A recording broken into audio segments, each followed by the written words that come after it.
All right. Thanks, Dennis. I think we have time for questions if you. Absolutely. Happy to take them. There's a microphone in the middle for people that use this. Or you can just yell. Yeah, I can yell. Jeff, you can yell. That's all good. I'm just curious, like Quebec, it's a provincial issue, but Quebec is imposing some restrictions on the index. How can they actually do that? Help me walk me through this. How can they do that as a provincial body when isn't this governed by federal government? Under our lovely constitution, the provinces control commerce, which means sale. So they have the blunt instrument to regulate the sale of the product. This is kind of no different from the urban pesticide fight, where Ontario and some other provinces have taken glyphosate off the shelves, et cetera, et cetera. So they can try to use that as a blunt instrument. How is that going to work in practical terms? That's a very good question, right? Like, how are they actually going to regulate this? How are they going to regulate sales from the from those selling the product? You've seen in Quebec that they are going to allow agronomists who are connected to the industry to write prescriptions. The activists don't like that, but so what is this going to mean in practical terms? Well, we've seen the Ontario regs over the last couple of years, and just for folks who may not have been totally aware, in the government of Ontario, bless them, that's a whole different story. They have wanted to reduce coated seed treatment, neonic seed treatment by 80%. That was they called it an aspirational goal. And trust me, the joke of aspirational goal in our office, we always say, anytime somebody puts something out there that's unachievable, it's just an aspirational goal. So have they actually achieved it? Well, no. In practical terms, farmers want treated seed because treated seed is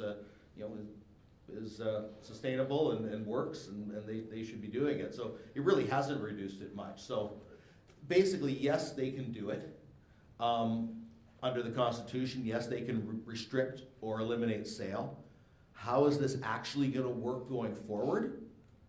That's a real good question, and there's no easy answer to that yet. My suspicion is that this is not a lot is practically going to change, at least in the short term, other than making it very bureaucratic and difficult for farmers, which is sort of what governments do best. Others looking around, fire away. Yeah, Bill Cooper, I'm sure you saw this top page in the Globe Mail, or probably in the National Post, where these four farmers are standing in a field of corn in South Africa, and it's drying up with their meat. So I Googled that and I found out this Dr. Spearn is the executive director, so I wrote him a letter, because he was wanting $10 from everybody to stop this starvation. And the UN's never seen a starvation they didn't like. They love it. They wouldn't have any advertising. So I wrote him a letter. I said, you guys don't even support GMO.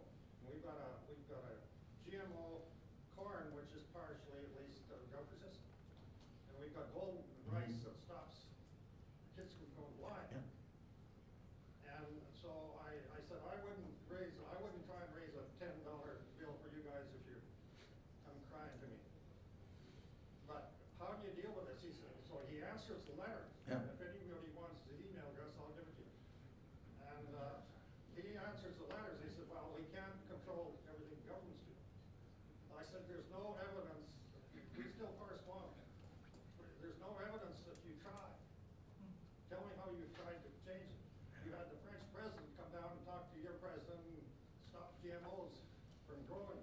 Those farmers that you got standing in the field would grow. So I don't know how you deal with these characters, but you raised a very good point. I appreciate your presentation. There's no easy answers to that. I tell you what we've done is, every time we get a chance to talk to global affairs, particularly the folks in international development, we talk about modern agriculture and the need for Canada to not only export aid, but export good policy. And to be talking about modern agriculture when we're out there doing that. We actually would support Canada giving more agricultural aid if it's tied to good policy. And we've, I saw that, the story, South Africa was able to grow corn, couldn't give it to some African countries where there was famine because they wouldn't accept GMO corn. There are some African countries that are approving. Kenya, there was some approvals, but every time you get one step forward, you get one step backward. Burkina Faso was growing BT cotton and then stopped. Why? Activist pressure. There is in Africa, there is such strong, folklore and urban legend, and boy, is that hard to fight. The only way you can try to fight it is with local knowledge. And I'll leave you with this: the Food Grains Bank. I don't know how many people here are familiar with the Food Grains Bank out of Winnipeg. They're a faith-based organization. They do tremendous work. I was in Africa with them 2 years ago, almost 2 years ago now, in fact, and we took with us a professor from the university in Addis Ababa, and he was out there, visiting local farmers, and he was educated in North America, strong supporter of modern agriculture. So it's a battle, but if you engage local experts, we are seeing more uptake in GM crops in some countries in Africa. It's a little bit like the chart I put up earlier. It's going in the right direction, but way more slowly than it should. But it's certainly an issue that we raise every time I'm at Global Affairs. By the way, are you talking sound science and good agricultural practices? When you're out there globally, it's if there's somebody knows when there's a magic wand on this one, please let me know. It's not easy. Anybody else? Fire away. Great presentation, Dennis. Thank you. Two quick questions, different questions. One, you talked about the reevaluations on a 15-year basis. How does that compare to in the States, where you would hope that we have some level of streamlined systems, because of our similar climate and similar products? A second one is talking about the conversation on pest control products and GMO. And I think it's really important to not waste your time on the trolls or the people or the zealots. If you're gonna have those conversations, it's kind of fun to beat on them or to engage them every now and again, but who do we want to target? We want to be targeting people who maybe haven't made their minds up or unsure. Don't waste your time on the zealots. We call them the movable middle. Those people in the movable middle, and we've seen them.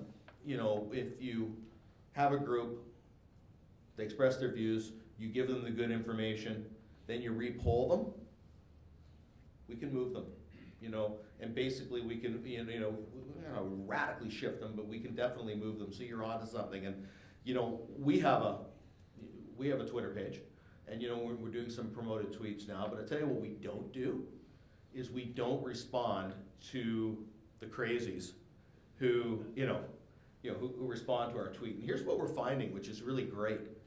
We put a promoted tweet out about biotech. Yeah, you're gonna get half a dozen of the usual suspects, right? On giving replies. But the retweets and likes are way higher. And who are the retweets and likes coming from?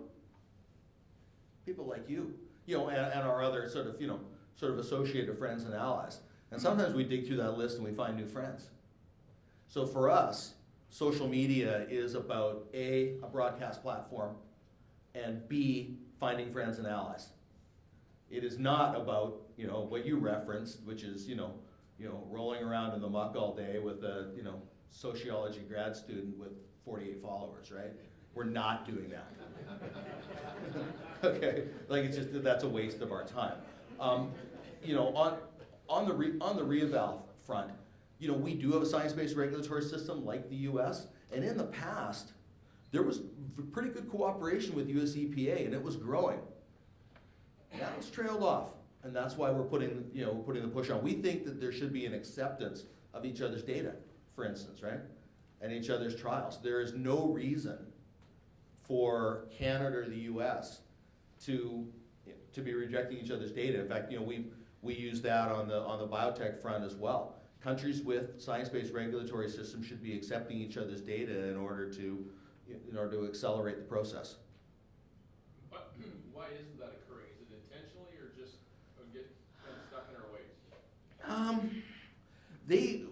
On the current reeval, and I didn't get a chance to reference this, and I should have, there was a report that came out from the Auditor General in January 2016.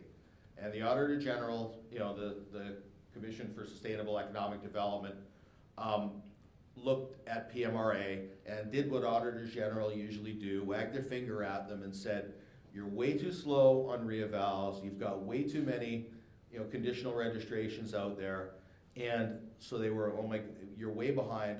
So what did they do? Well, they started trying to crank through them really quickly because they felt that they were under some pressure from that report to do that.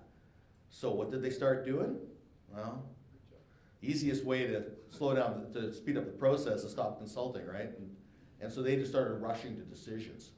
Considering all the science takes time, right? So it would slow down their calendar. So I don't think it was deliberate. Like it looks more nefarious than it is. I think this is just, you know, bureaucrats responding to a report, and they've had no political direction from above saying, please don't worry about that Auditor General's report. By the time the next one comes out, we'll all be out of government anyway, which is the blunt truth. The last time the Auditor General looked at PMRA was, I think, in the early 2000s, and the report was worse than it is now. So we don't think it's deliberate, which is why we think this is fixable. I'm going glass half full here. I've got a microphone for anybody else that has a question as well. Oh, the friend in the front.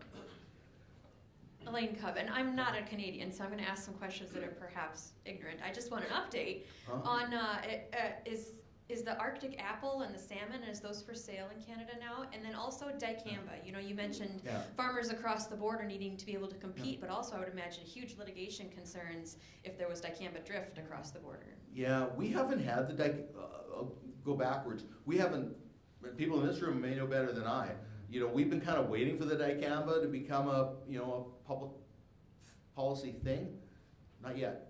Haven't had that yet. The Arctic apple and the salmon have its approval in Canada. You know, but the sale of Arctic apple so far commercially has just been in the U.S. You know, it is the bags of the slices. You know, in fact, I went and saw Neil Carter last year, and we were talking about, you know, where, you know, and he's been marketing more in the U.S. He actually got his approval in the U.S. 6 months before he got it in Canada. And I'm fond of pointing that out to Canadian regulators. By the way, a Canadian innovation got its approval in the U.S.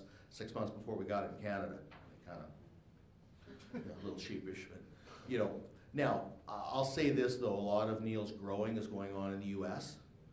Because of the price of the per acre cost of farmland in the Okanagan Valley relative to Eastern Washington. It's sort of a little bit like this, so not yet. It's supposed to be coming. You know, the GE salmon. I'll say this, and I'm glad you pointed that out, because we spoke to the regulators about both of those, and they freely acknowledged that they thought there was going to be a great deal of public pushback, and there really wasn't. They kind of tightened up their chin straps, ready for a bit of a backlash, and they freely acknowledged to us that, you know, the public may be a little ahead of us on this, and we're like, yeah, we think so too. So it's coming, but we haven't seen those commercial sales yet. The other one that'll be coming in Canada is the innate potato. This is it's a GM potato that is non-browning. It's a healthier potato in essence, right?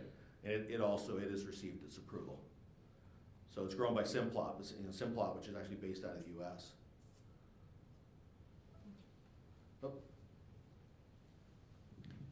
Jerry Hertz, farmer at Edenwald. Sustainability seems to be the new buzzword. Unfortunately, it's got a million different definitions to it. Just like the Paris Accord dictated to us, or supposedly through Trudeau, that those are commitments we had to honor. UN is going to be deciding about the definition of sustainability. Do we have to fight that internationally and to try and curb the definition of that so that that doesn't get shoved down our throats like that same concept? I think you're on something at the beginning. Everybody's definition of sustainability seems different, and they'll define it how they wish to define it, right? That serves their political aims and goals. So far, this government has been pretty open to the notion that modern agriculture equals sustainability. That, modern ag can, reduce water use. I've actually heard, and this will surprise some people, I actually heard Catherine McKenna saying nice things about modern agriculture in some speeches. as a potential tool to, to address sustainability. So this government is pretty open to the notion that technology can be used to help sustainability, which is separate from the whole, carbon tax, frou-fra. But anyway, they are open to the notion that, biotech seeds are a tool for sustainability, that, no-till is a positive. So far so good on that one. They seem open to it. Clayton Kodalak, Momart, Saskatchewan. I really appreciate your presentation, Dennis.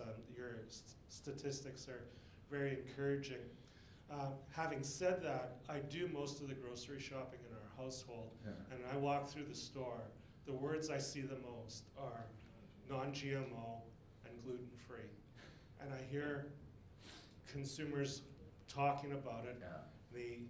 To me, it seems like they're buying into it hook, line, and sinker. And I know it's largely driven by the corporation, the food companies trying to distinguish their product from others. Now it's just everywhere. It's the most commonly used words in the store.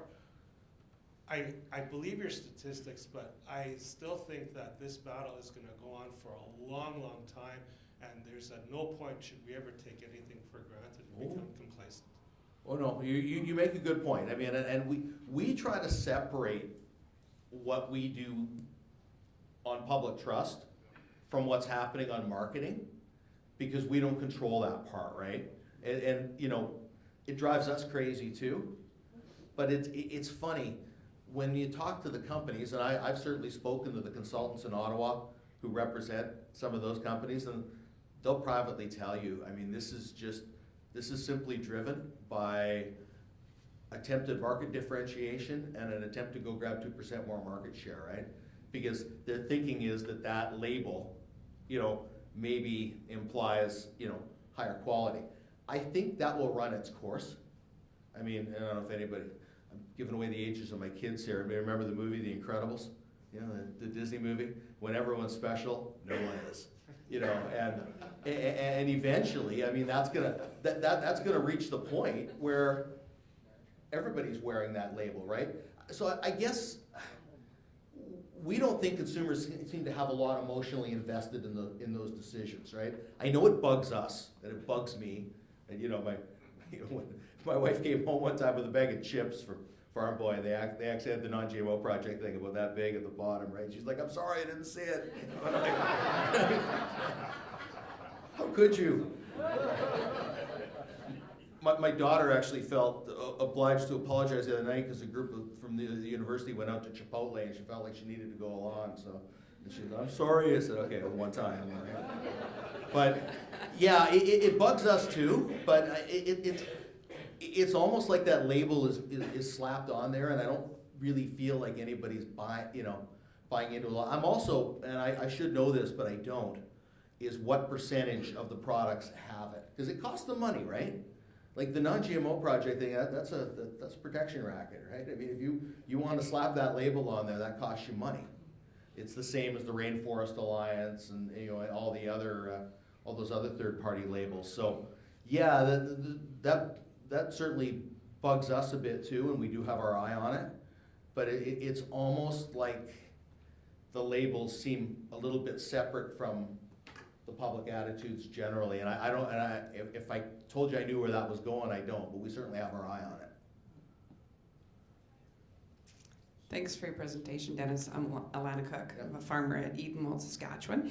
And my question to you is, I'm encouraged to hear that you think we're making some progress, but of course it is always about being persistent and relentless in our efforts. So I've always believed that government's run by the people who show up. So my question to you is, in what forms should we show up? You talked about influencing members of parliament. Yeah.